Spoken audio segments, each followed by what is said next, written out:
Hello, everybody. You're listening to Honey Guess What podcast. I'm Dan, I'm Brynn. and you're either listening or watching live on Facebook. We are going to be streaming this and doing one of our live episodes. I've missed this.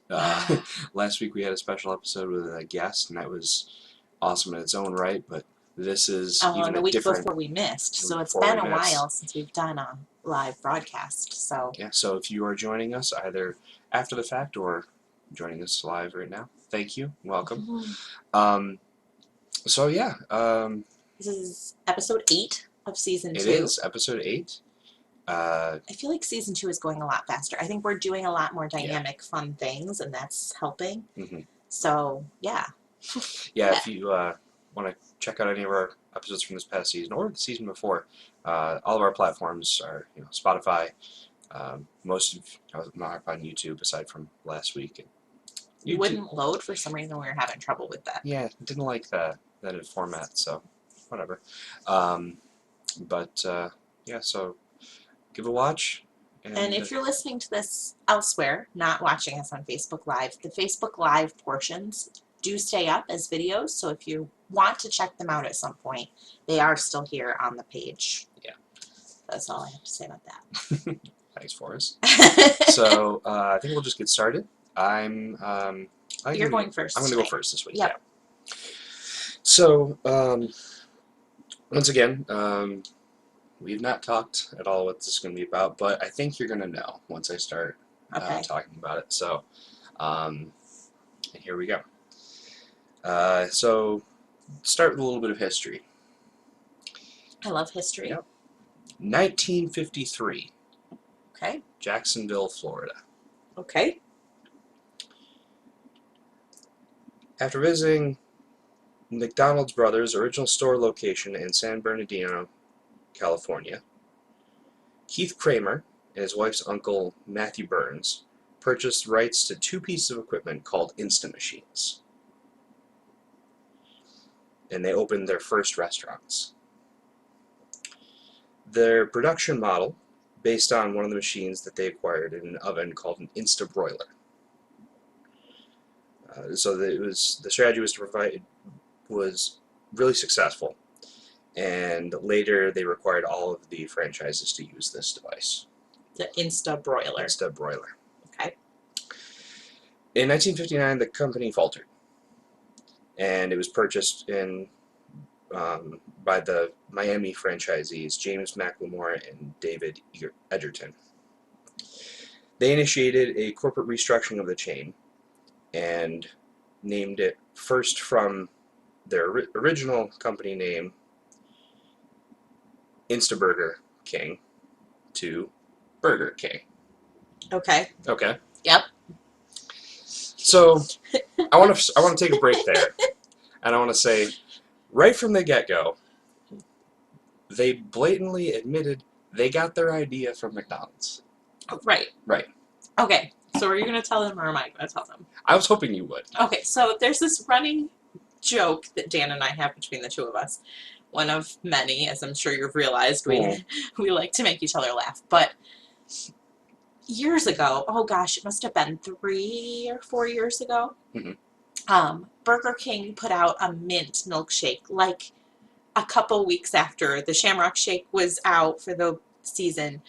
Burger King put up on their menu board, try our mint shake is what their magnet board said. Yeah. And in driving by it that one day, I said to Dan, "Oh, hey guys, we have a mint milkshake too." So, like, Burger King is like this dorky younger brother that wants to like do everything McDonald's does. So now, like, it's become a running gag. They put up something and I read it in that like voice. And also, when other companies do things that's a blatant ripoff, I use my Burger King voice to make fun of them. Right. So that's just Burger King voice. If we reference Burger King voice, that's what it is. When I'm making fun of somebody for blatantly ripping off another company. So, I was like, let's see how deep this rabbit hole goes. Sure. They ran into some financial trouble again in 1959, like I said. and they restructured the company by then renaming it Burger King. Mm-hmm. Which I want to stop there because when you think about, okay, McDonald's, Wendy's, even Taco Bell, like, okay, McDonald's and Wendy's tell you absolutely nothing. Well, they're named after people. They're named after people, but it doesn't tell you anything about the product whatsoever. Sure. They built those brands up on the name, not a clever title or anything having to do with outdoing their competition. Right. Even Taco Bell, what is Bell? Like, it's okay, we know you have tacos, but, like, you're not saying, like, you're the best. It's like Dinner Bell for tacos, I think, was Right. yeah. Sure, that makes sense. I may be making that up. Burger King is swinging for the fences, okay? I mean, they're swinging through the fences from the get-go, but if they were originally titled Insta Burger King... Yes, right. I don't know, like, we'll just take off the word Insta so people's hopes aren't too high. Right. Exactly. So right off the bat, they failed. They failed. Because it wasn't instant. Hey guys. Hey guys. Hey guys, we have instant burgers. I mean, they're pretty fast. They're pretty fast, guys. This is the thing. This is the thing we do, you guys. As soon as you started talking, I was like, oh my gosh, you're going to talk about Burger King. I am. So, then as an independent... Burger King, please don't sue us. No, please don't. They ran the company as an independent entity for 8 years. In the late 50s, early 60s. Correct, yep. And then they sold to the Pillsbury Company in 1967. So Pillsbury owned them for a while. Okay? Mm-hmm. They changed their logo slightly. But Pillsbury's management tried several times to restructure the company again during the late 1970s and early 80s. The biggest change was when, in 1978, they hired a McDonald's executive. Donald. Hey guys, we got one of your executives too. This is a bit. This is a thing. This bit is either going to get really old really quick or just age with like fine wine. All right, so Donald N. Smith to help revamp the company, and so he included updated franchise agreements, broader menu, standardized restaurant designs, a lot of the things that McDonald's right, sure. made them successful. Then Smith left. By Smith. And he left Burger King for Pepsi in 1980. So, because there was a system-wide decline in sales at Burger King. So he jumped ship. Cool. Pillsbury's executive vice president of restaurant operations, Norman Brinker, wanted to turn the brand around yet again. And this time, he decided that he was going to do attack ads on McDonald's. So wait, let me just roll on back just a tiny bit. Yeah. We went to McDonald's. We liked what they did. Yes. We bought their equipment. Yes. We modeled ourselves after them. Yes. And they are trash. We stole one of their executives. Yep. We modeled ourselves after everything they were doing great. Yep. Standardized menu. And then we decided to do attack ads. Yes. Makes sense. Yep. Okay. Yep. Okay. Okay. I'm following. Okay. So, I'm glad you picked up on that. Like, I didn't want to have to point it out, but I'll point it out. Thank you. I'll be the Burger King. Hey guys. This campaign started a competitive period between Burger King and McDonald's. Yes. Okay, known as the Burger Wars, which yes. Brinker, the guy who started all of that, left Burger King in 1984, fairly quick turnaround, to take over Dallas-based gourmet burger chain Chili's, which is now owned by McDonald's. Anyway. I didn't know that. Cool. So initially these guys, their efforts were effective, but after their departures, Pillsbury relaxed and discarded a lot of their changes and scaled back on construction of new locations, went through a kind of a slowdown period. Pillsbury then acquired the British entertainment conglomerate Grand Metropolitan in 1989, and they had some ties in the entertainment industry, obviously. So that was great for marketing with toys, to get new toys in. Okay. Okay, to put in with their kids' meals and such. Yep.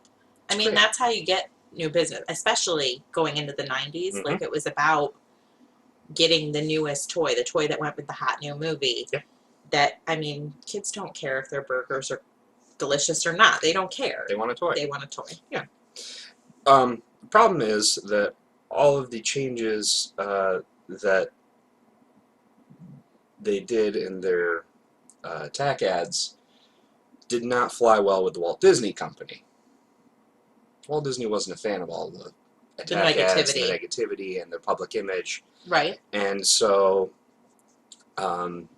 additionally, they had a hard time getting licensing toys with Disney. That's why you don't really see it nowadays. No, no. That's why. Yeah. I was just thinking, like those Disney glasses that McDonald's did when we were little. Do you remember the Disney glasses? Yeah. They in 1997, Grand Metropolitan merged with Guinness, the beer company. Yes. Yeah. And so they now all are owned by the same parent organizations. So I say all that. Let's get to what I really wanted to get to, which was their Burger King's role and where they fit in the fast food world, right? Sure. Okay, again, I just want to say a blanket statement out there. We do not endorse any specific fast food company. We are just here to educate and possibly slightly make fun of Burger King, but we are it's all in good fun. It's all in good fun. So, back in 2014. Oh, so not that long ago. Not that long ago. Burger King, there's an article around that, a few of them actually, that they got in some trouble with Billy Eichner. Timon from Disney. Oh, from the newest version. The newest version of Lion King. Billy Eichner. He was a comedian. He is a comedian. He's not was. I mean, once you go Disney. Sorry. Wow. I mean, what is he watching? Please?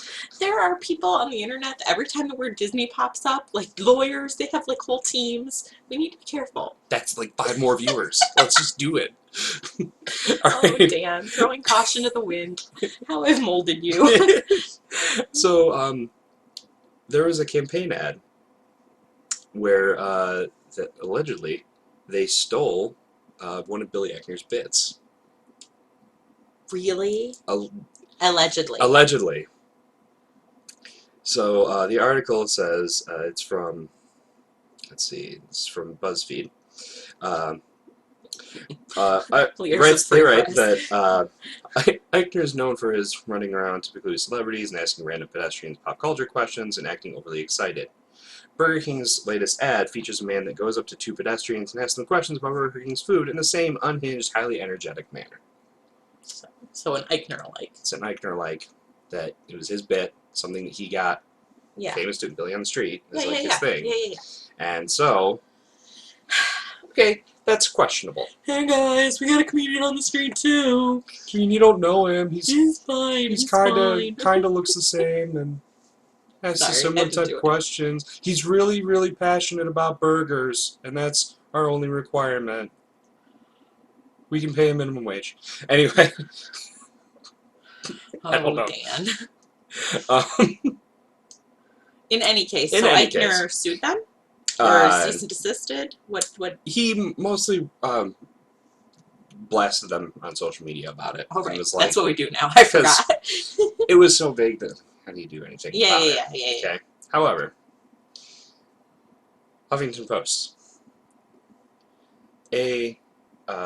Where is he? This is the mac and Cheetos idea. You know the mac and Cheetos that are out right now? Burger King has mac and Cheetos, apparently. Yep. Okay. I have something to say about that. Yes, go ahead. Why? But also, why does that sound good? Okay. It should not exist, but I'm kind of interested, but it's Burger King, so they're gonna get up. Right. Like, oh my god, they're chicken fries? I know that there are passionate lovers of Burger King chicken fries, and you're wrong, and that's okay. But I'm glad I didn't actually drink that. Ooh, I was so they're close. so ugh. Chicken fries is a genius idea. Selling chicken fries in your fast food restaurant is a good idea. I think it's a good idea. You executed it wrong. That's all I have to say about that. Okay. So Mac and Cheetos, enlighten me. there's a popular food blogger called The Vulgar Chef. I'm not going to be directly quoting him. Okay. Fair enough. Fair enough.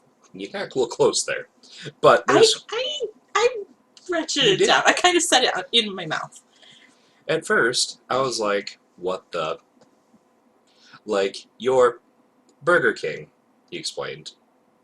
It actually is a little flattering that a company as large as BK would take an idea from a fat, drunk, illiterate food blogger who is basically an internet food troll.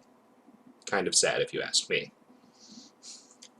That's fair. So, okay, so this food blogger created in mac and Cheetos? September 2015, he created Cheetos-crusted mac and cheese fries and showed the world via YouTube. So there is a publication. We know. It was posted right then. We know. So Okay? it's mac and cheese that's been fried like into a finger Yes. and coated in Cheetos. Cheetos dust. I mean, I'd eat that. Right? Like, it's horrible, but it's also, when you're thinking about fast food, you don't go for healthy, so, like, why not? I mean, like I said, I'd probably eat it. Right. It's an abomination, but I would eat it. So, this article was in 2016. Okay. And then just now they're out. Well, So they were in 2016. This was published. Okay. This article. I never recall seeing them. They must have pulled them from the menu Maybe. really quickly, maybe. Possibly. Was this I don't recall seeing them. Anybody who's on right now, do you recall seeing mac and Cheetos? Mac and Cheetos at Burger King? I'm not a frequent patron. In fact, I try to avoid them. I feel like this is us bashing Burger King because we don't like them, but it's not entirely true. No. So Daniel has less strong feelings about Burger King than I do, so it's probably better that he chose this topic. I have strong feelings about Burger King. Fans of SpongeBob. Okay. Trust me, we're gonna get back to it. Fans of SpongeBob may remember an episode called Patty Hype. I've seen. That's fine. It's okay. If you, I wouldn't expect you to remember it. There will be people out there that are like, oh yeah, that one. So in their Tom Kenny voice. Yeah. Okay. That's his name, right? Yeah. Sure. So there's an episode called Patty Hype where Jessica's never heard of them either. Never heard of them either. Oh, okay. Thanks, Jess. So maybe it was like a test. Yeah, the test. Maybe it was a test market. Yeah. Still, if it came onto the bloggers, like they were selling them, so it's messed up, man. There's an episode where SpongeBob, as a way to increase sales of Krabby Patties at the Krusty Krab, dyes the entire sandwiches different colors. Okay. So, like, it would all be blue or all green or whatever? Right. How much later was it? Let me see. Oh my gosh, Burger King didn't try to do this. Oh, Burger King. Oh, yes. Ugh. This is part of my issue with Burger King. The same reason I'm like about the Cheetos fries.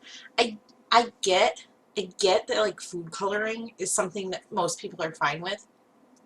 My family personally has a lot of issues with food coloring. My children are allergic. Several of my brothers had allergies. Some of my cousins had allergies to food dye.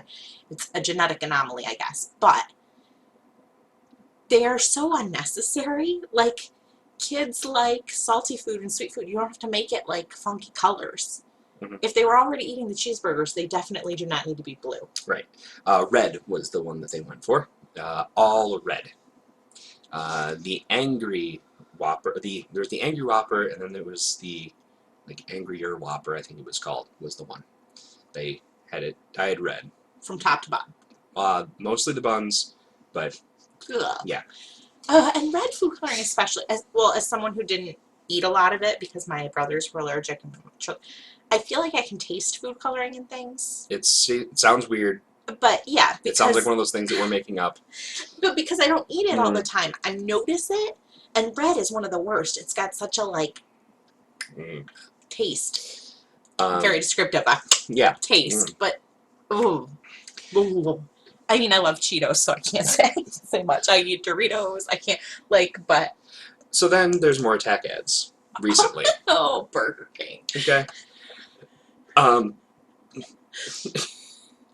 so one of their ads in 2019 was the Whopper Secret, and it featured a Whopper in the foreground. And what they said was, what we haven't told you is that this entire time we've been advertising Whoppers, there's actually been a Big Mac there too, and they zoomed behind it. And there's behind it because it's smaller. It's smaller. Okay? Hey guys. Yeah, our burger's bigger. Our burger's burger. Our bigger's burger. One glass of wine, I can't even say it. There's a couple of them here. They also took on Kentucky Fried Chicken because, you know... Why? They don't even serve the same thing. They don't, right? Right? Why would they need to? Here we go. That's like Pepsi going after A&W root beer. So, Burger King, in, what year is this? 2019, decided that they were going to take on Kentucky Fried Chicken. They opened with the King, dressed... Oh, right. The man, the King. the guy. Yeah. The King. As, dressed in full Colonel Sanders regalia. Calling himself KFG, King of Flame Grilled. Yep. But there's more. It goes on, the King always outranks the Colonel. And also describes that their sandwiches are flame grilled good. So... Why? I don't understand. Okay, I understand building a rivalry with McDonald's. You have a similar business model. You want to set yourself apart. You want to show how you're different. Hey guys, we're different. Right, sure. It's fine. Going after KFC makes 0 sense. Why do little brothers do it? Little brothers, little siblings in general, pick stupid, unnecessary fights. And this is just what they're doing. To get attention. Just to get attention. And obviously we're talking about it on our podcast, so good job. I guess you win. I guess you win, Burger King. one of the last ones here. When the movie It was re-released in 2017. I remember that. There was an ad before it, for It, that was basically the end of it was the Burger King logo after saying "Never trust a clown." Oh snap! Yeah. That's like Gauntlet bad. That's yeah. That one, Gauntlet. Like throwing. Oh, throwing the gun. Okay. Yeah. I didn't know if there was something else I wasn't getting. No. Like that's asking for trouble right there. Yep. And I'm glad that McDonald's hasn't really stooped that low. Like I remember the Burger Wars. Like I remember that there was like. But I feel like they don't have to. They don't have to. However, they also decided to step into the political arena. Burger King did. Burger King did. Oh, Burger King. Yep. You're so brave. Okay. Because in 2018, there was a lot of hubbub around net neutrality.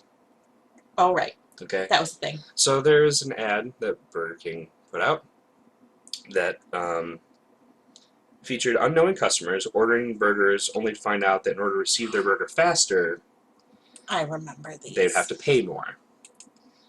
And then they would have the people watch them get upset, and then the closing statement, the internet should be like the Whopper, the same for everyone. Okay? I remember those commercials. Right. So... I mean, all things considered, there's a giant spider on our wall. Oh, there is. Dan might have to take care of that when we go to break. Yeah. It's getting closer. You might have to take care of it now. Guys, this is real life. This is real life. It's huge. Dan, it's really big. I'm taking care of it. I'll just keep talking. Drink more wine. I'll drink more wine. We're going to have to cut this out of the one we put on like our... These are things you can't plan on when you're going live.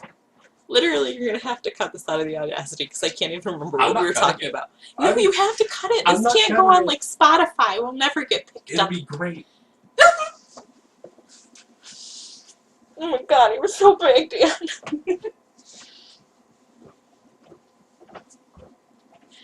End scene. Well, that was obnoxious. I'm really sorry. I have a phobia. And he was really big. He was like the size of a quarter. In conclusion, So I was just going to say, what I was going to say is, I guess, like, net neutrality was something that, like, those commercials I thought were really well done. Hmm? But it wasn't like a, hey guys moment. It was like, this is something we strongly believe in. They weren't arguing with somebody else. They weren't saying they were better than somebody else. In conclusion, In conclusion, you have to cut that stuff. I believe that I have provided sufficient evidence to say that of all the fast food chains, Burger King is quite possibly the biggest troll. And we can love them for it. Or we can't. It's your choice. You don't have to. But they're very good at it. We'll say that. Kudos Wow, to Dan. you. I love how you just wrap things up. What? You're so sweet. Like, I do my bits like that I never prepare for. Like, I literally just printed all these pages from the internet a couple minutes ago. I'm gonna like half read them and then be like, yeah, that's all I got. And instead you were like all philosophical. Thank you for coming to my TED Talk. Oh, Dan. That was well more than 10 minutes. Yeah. It was like 4 minutes of Spider, though, so. It was not 4 minutes of Spider. I know. There has to be people out there who understand. Spiders are a thing. You know, okay? the time duration is just going to get longer the more I talk about this incident. That you're going to have to cut? Yeah. See, which is why you shouldn't let me cut it, because then there will be factual evidence of how long actually it took. Oh, Daniel. You have the power. Would you like me to start my bit now? Sure. It's my turn to talk.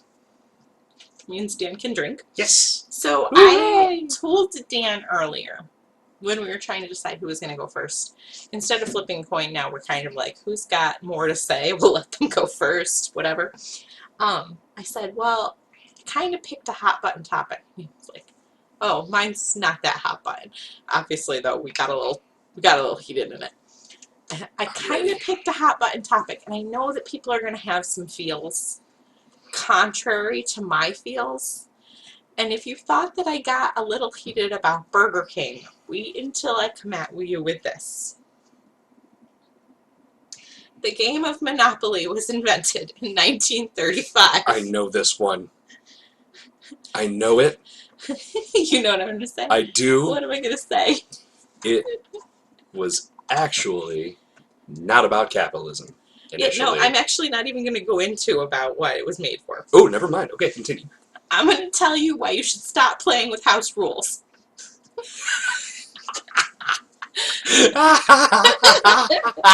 House rules are garbage, and I have lots of reasons why.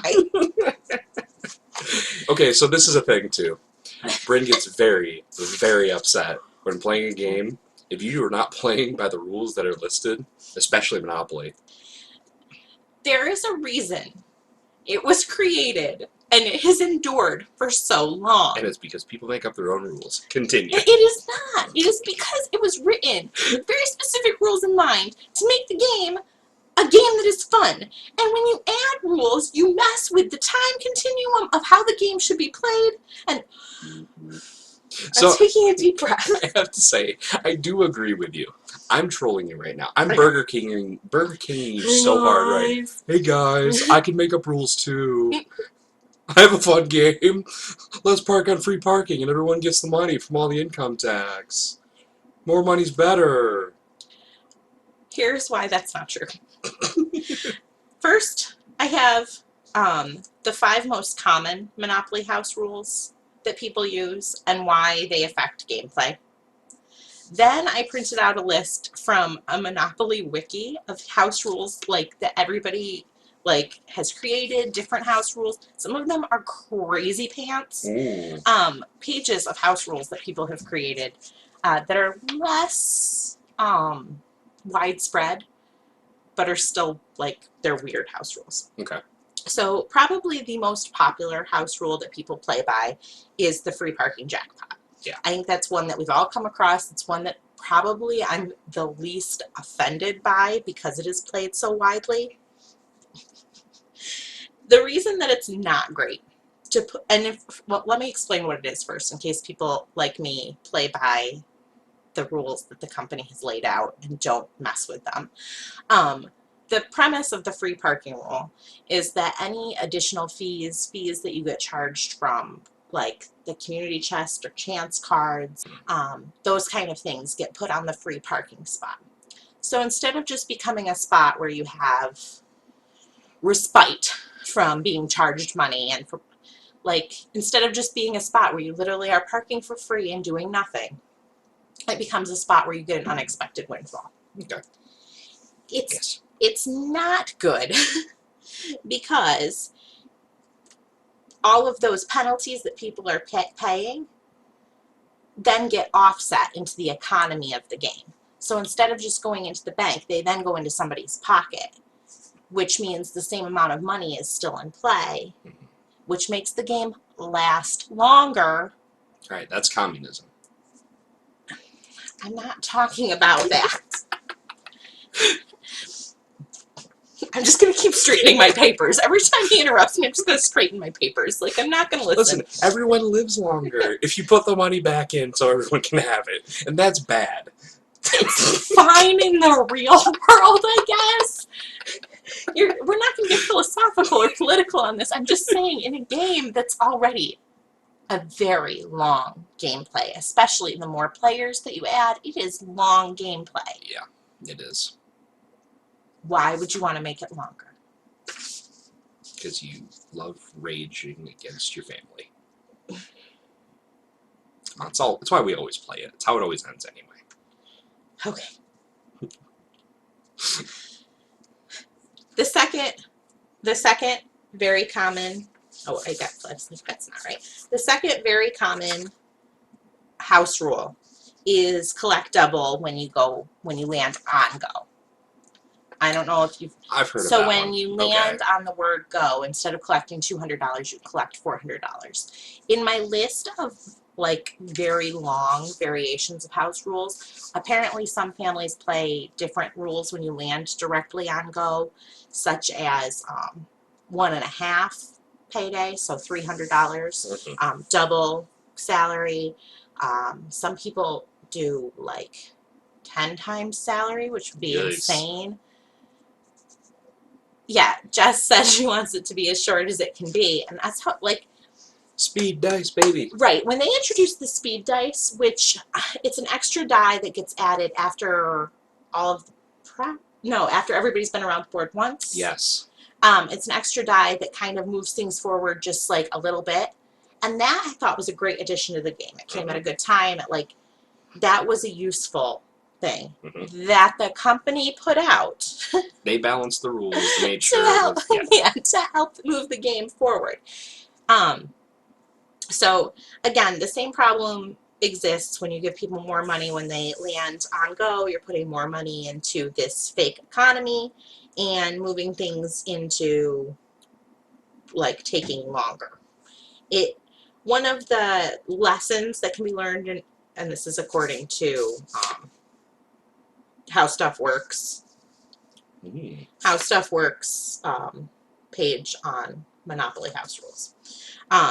One of the lessons that can be learned in playing Monopoly when kids are learning to play Monopoly and all those things is budgeting and when your payday is not going to be exactly what you expect it to be, it affects the way you budget and affects the way you make purchases, and so you're messing with that by messing with the payday. The next very common house rule is no mortgaging. So in regular gameplay, when you run out of money, you can get more money by mortgaging your properties, flipping them over onto the board and getting half of what they're worth. And then you have to buy them back from the bank for that plus 10%. It's a good way to kind of get money, and if you're close to a payday, if you're like balancing a purchase, it's something that people have done. But in this house rule, basically, you don't allow for mortgaging. You immediately, if you need more money, you can sell your properties back to the bank for half price instead of mortgaging them, and then you no longer own them. So that when people land on them, they can buy them back again. Again, it extends gameplay. Mhm.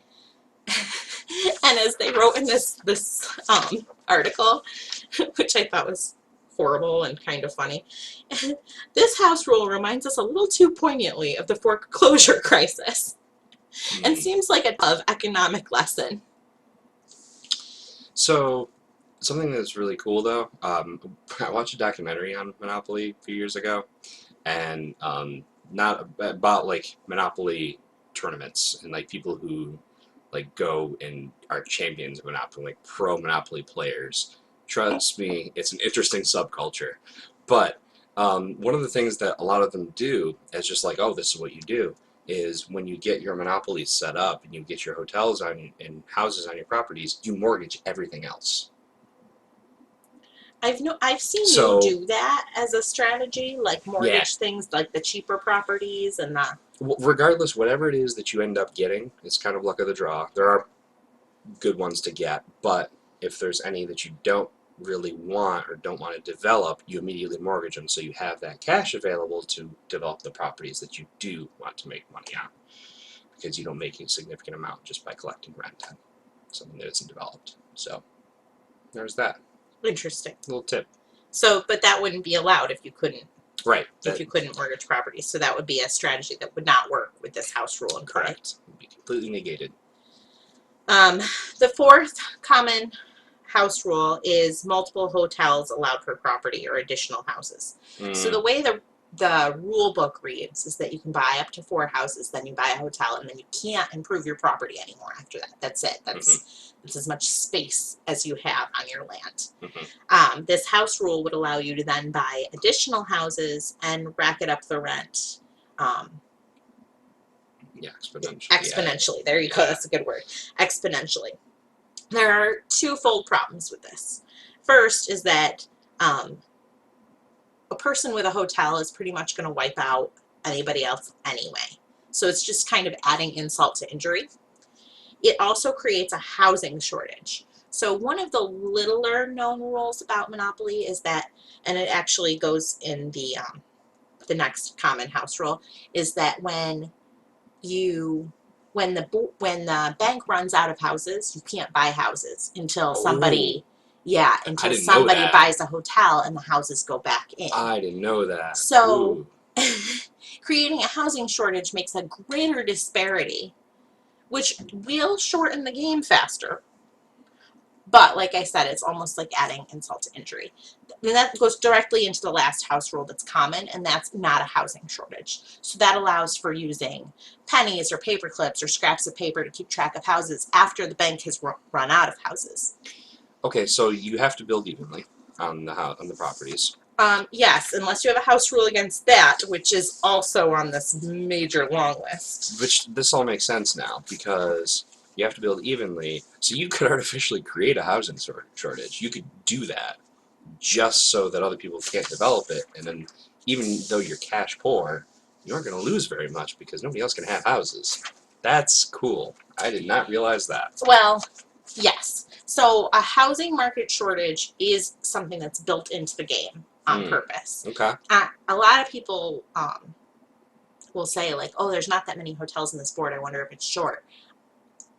Really, there's not supposed to be a ton. Yeah. Huh. So. Okay.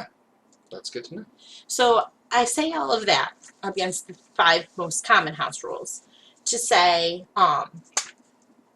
that's not even an exhaustive list. This list is 3 pages Yikes. of other house rules that are shared on a Monopoly wiki, and many of them I've heard of. It's crazy the amount of house rules that people have and how they affect gameplay.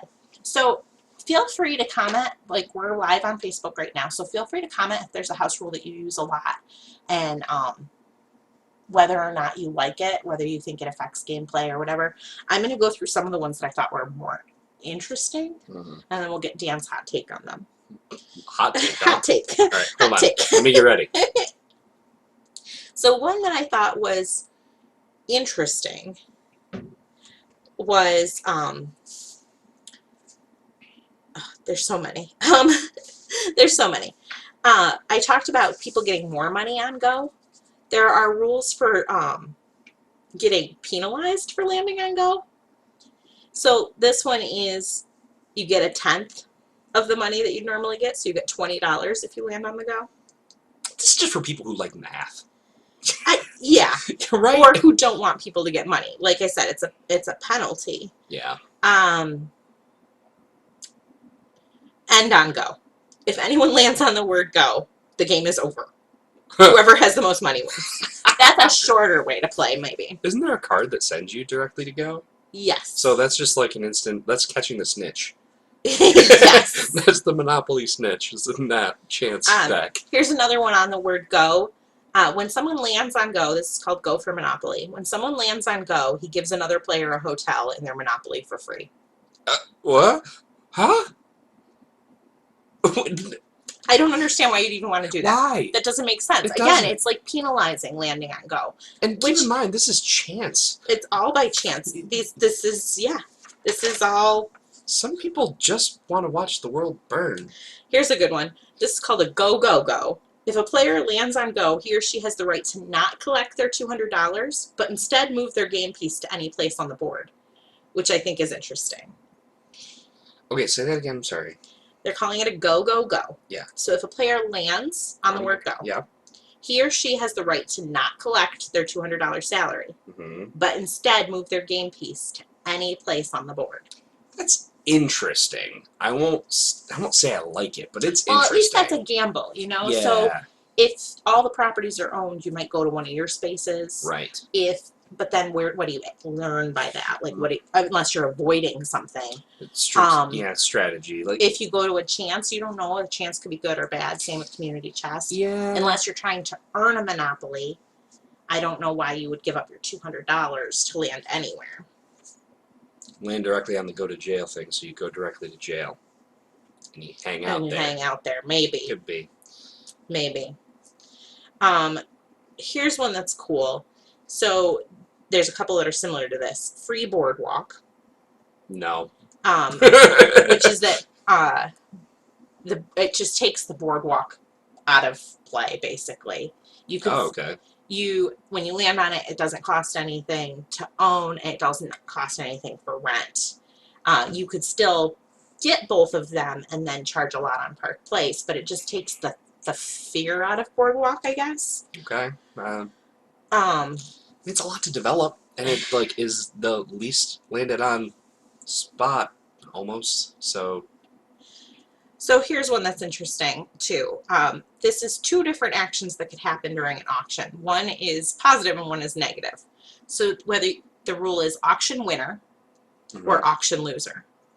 If auction winner is the rule in play, whoever landed on the property, if they don't win the auction, they have to pay rent to the winner.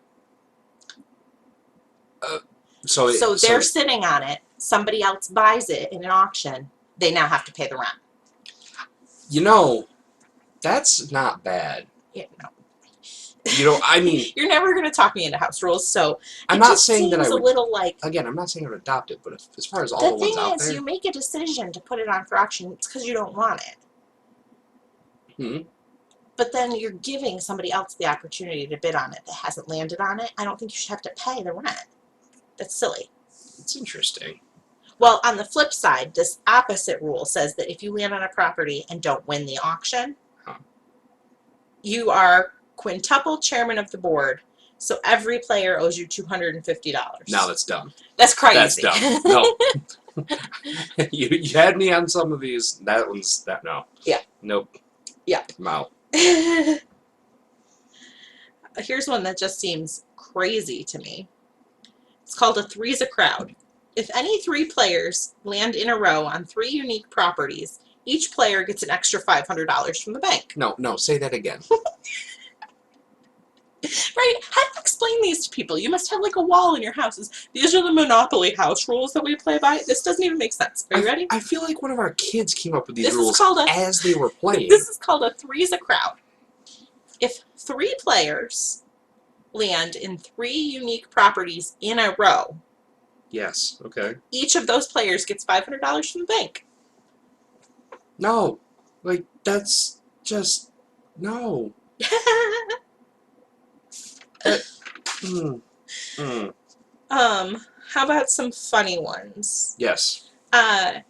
You get a certain amount of money at the start of the game. It's like 6 $20 bills, 5 $10 bills, whatever it is. Yeah. Whatever it is that you get Yeah. to start the game. Some people play with more money.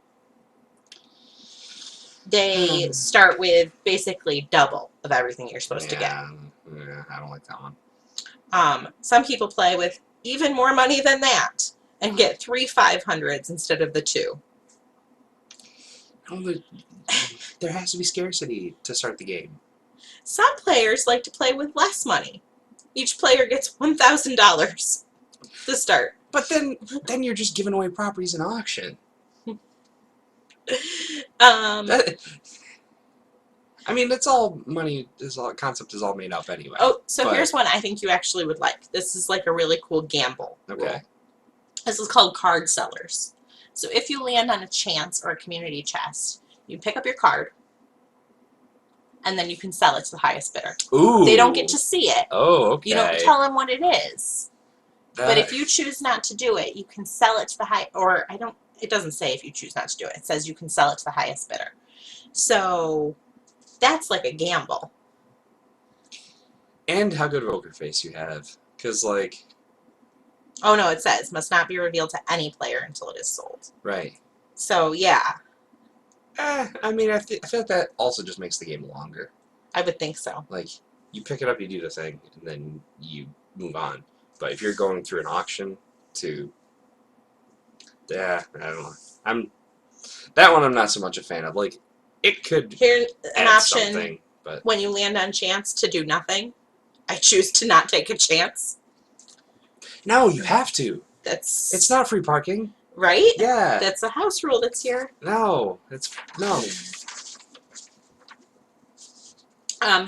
This is one that is actually kind of interesting. It's on here a couple times in slightly different ways, but one of them calls it seeing the sights. So every player must go all the way around the board once before anything is purchased. I know that one. Have you played that one? I've played that way before. It makes it... it's tough. Because, like, it's all dice roll and luck anyway. It does add a little bit of, like, more... frustration. Like, oh, I landed on that. It's not the word I So was the looking variation for. on it is that one person has to pass go before anything can be purchased. Oh, that's more interesting. Well, yeah, because then you don't want to be necessarily the first person. Right. Yeah. Right. You want to be somewhere in the middle of the board when somebody finally passes go. Okay. That could be interesting. I'm not dead set against that. The other way, what I was talking about is, like, statistically, like, you get a few rolls in, so, like, if your first roll was really garbage, you don't get to the higher value properties. So if you get 2 rolls in a row that are low, everyone's getting the better properties before you. That way, you got to roll a few times in a row badly, and other people have to roll really well in order for it to really be a problem. Statistically, it does even out a little bit more. But again, unless you get something like chance, like proceed directly to boardwalk, well, that's not good, because now you just wasted that. Obviously, it skews things, but I'm not dead set against that way. That's strategic. Everybody knows ahead of time. Everybody agrees to it. There are some that are, like, super harsh, like go to jail, immediately get bankrupt. Go to jail, immediately sell all of your houses and hotels. Go to jail, immediately lose all of your monopolies. These are all rules that are in here, called different things. Yeah. Go to jail, pay everyone $100. I think... As if, like, jail... Well, I guess jail and Monopoly is not very... I mean, you just sit there and earn money if you want. So, later in the game, it's a safe haven. It's where you want to be. So I guess this is kind of trying to balance that. Yeah. This is one that I think a lot of people play and don't even realize that they're adding this house rule. This is called Speak Up. The owner must demand rent before the next player rolls or they forfeit it. Yeah, I've kind of. And I feel like we do that a lot with the kids. Like It's a teaching. Does anybody own this property I landed on? Because they're not paying attention. But not, like, this is a more like, especially when you're playing with adults, it's like an impetus to want to roll faster, to want to keep, oh, you missed your rent, sorry. Yeah. I think it's definitely one that you would break out if you're playing with a specific type of player that drags down the game, has side conversations, is never ready for their turn, doesn't know what they're going to do on their turn. I wanted to offer a trade. What did I want? I don't remember. That sort of thing. Like, you move the game along because you're going to have those people. So, I guess the one other one that I want to show it to say is that some people have house rules that, and there are a couple different variations on this too, that like high interest properties, so like the railroads, boardwalk, park place, the yellow group, for whatever reason, they're high land on spaces, they'll auction them off at the start of the game so that nobody has to land on them, but they're in play immediately. So that's interesting too. Then there are like a lot of weird math ones, like adding tips onto everything you do with the bank, and that goes into the middle. When's the last time you tipped your bank teller? Right, there's like it's so much crazy pants. Yeah. I'm not saying that they don't deserve it. I'm just saying give the bank property tips of $5 for brown properties, $10 for turquoise properties, 15. Look at how weird this rule is. It's crazy. I mean, if it's like your realtor, like that's their fee and that's built into the property purchase. So like it doesn't make sense in terms of like the flavor of the game, like what it's supposed to do thematically. It doesn't make sense. No. So it really doesn't. Sorry, you missed me there. But. So there are a ton. Like I literally maybe gave you guys half of the house rules that are well known enough to have been vetted onto this wiki and been like on here as separate rules. I'm going to state again that I don't think they should be used unless it's something that your family has been playing that way for years and it's like everybody is okay with it, especially if you're playing the game with mixed company. Any game should be played by manufacturer's rules when you're playing with mixed company. Yeah. That's all I have to say about that. That's the third reference you've made. Third time you've said that. I've been counting. Well, that's how I feel. So yeah, we can wrap up there for the official episode tonight. Thanks everybody for joining us, and we'll stick around for some questions maybe here on Facebook. But yeah, thanks for listening. Thanks for listening.